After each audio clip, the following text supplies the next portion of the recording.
Hi, I'm Rachel Gray for CultureROCKS, and this time around we are going to have our bodies hennaed. I'm here with the lovely Fahima. Hi. She's a photographer, graphic artist, and henna artist as well. I can call it that, henna tattoo artist. What are we working with today? Tell me, what do we have here? We are working with henna. This is it's a mixture from Pakistan and India. I make my own henna cones. So basically we'll be using that on my demonstration on my sister today. Yeah. Yes. How did henna art come to be in Barbadian society? Henna is basically originated from India. Okay. So when the people came from India, they brought along their culture, and we would use henna for special occasions, for weddings, for our Eid festivals, and we would just use it as a way to celebrate. So henna itself is a plant? What kind of, like the ink? I know you put like an ink on the it's skin. made from crushed leaves of a plant called Lawsonia enormis.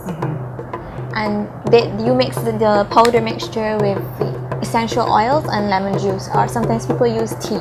Okay. And you mix that up, and that it goes through 24-hour process of dye release. And when that's done, then you can use it and you can apply your henna on yourself. So can anyone come and have henna done? Because it's something that I'm curious about. I know it's your culture, but no, if I wasn't part of your culture, would I be able to have henna done as well? Yes, I would say that henna is not limited to culture. Anybody can have it done. We don't say that it's for Indian only or for Pakistanis only, but it's for anybody to use because it's used for celebration. So it's wet, the paste that you're putting on.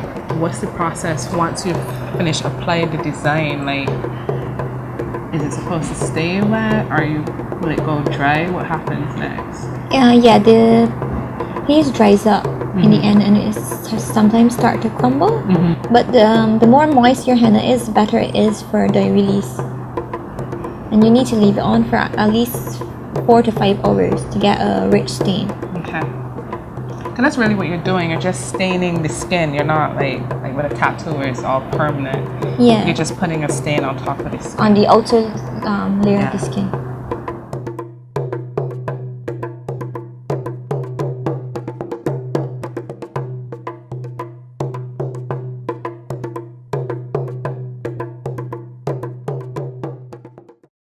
I'm Rachel Gray for CultureROCKS, and as you know, we're doing our skin art segment this time around.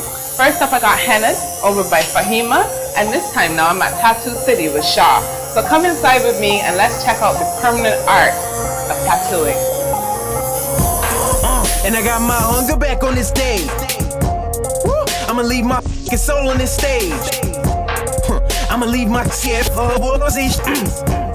all the times that these hoes were playing them games. Let's not talk about it. Oh no, no. Unless you walk about it. Oh no, no. Oh, girl, don't waste my time. Oh no, no. 'Cause it's my time to shine. Who usually comes to get a tattoo done?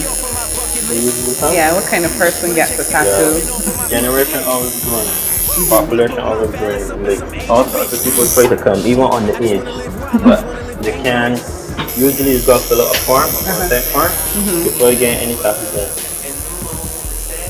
But you're more fun like people in the age were like 18 to 25. Live your life, live your life, live your life, live your life, live your life, live your life, live your life, live your life, live your life, live your life. If I die by the end of the night, I want it down top the world. Living life, living life, living life, and this my letter to the world. You'll be mine by the end of the night. Live your life. What's your typical day like? Some days busy, some days are kind of slow, but I do work almost like every day, including like 7 days a week, including Sundays. And who did your This Really? because I can draw both hands upside down and backwards. Cool. Alright, thank you so much for letting us in your space here at Tattoo City. I'm Rachel Gray. Culture is forever rocking in Barbados. So yo, check us out, BimROCK.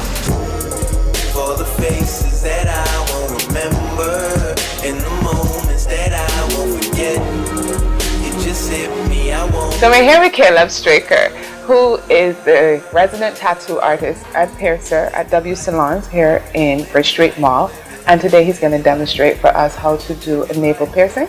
Yes, I am. Yeah, thanks for coming on Culture Rock and letting us into your space. The pleasure's all mine. I'm always happy to actually inform and educate people on my field of expertise. Yeah, how did you get into this?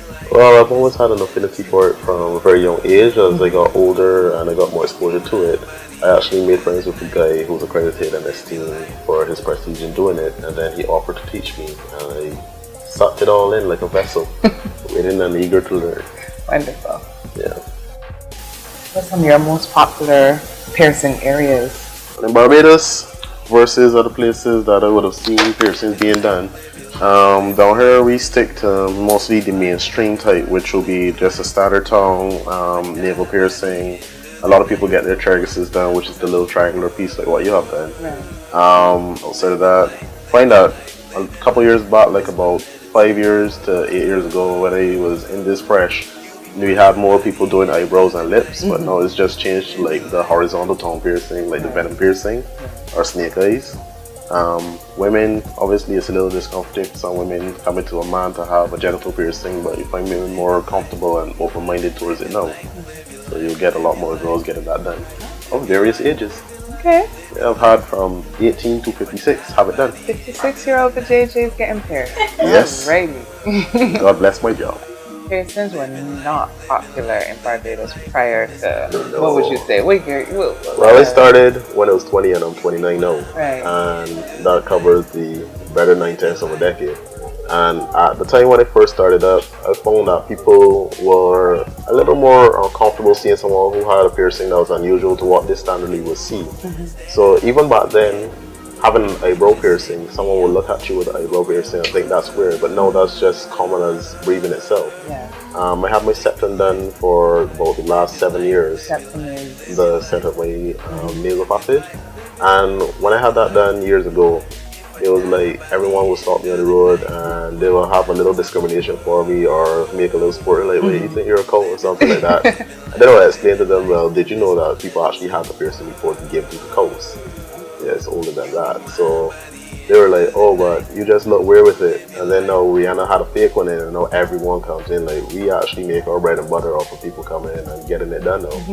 Wow. So I guess it's like, what is either socially acceptable at the time or popular is where I find within Bajan society people are accepting of piercings. But if it is something that they're unaccustomed to seeing, then they instantly taboo it and then they have a bit of ridicule for you when you have it done. Right. Or they just label you by appearance.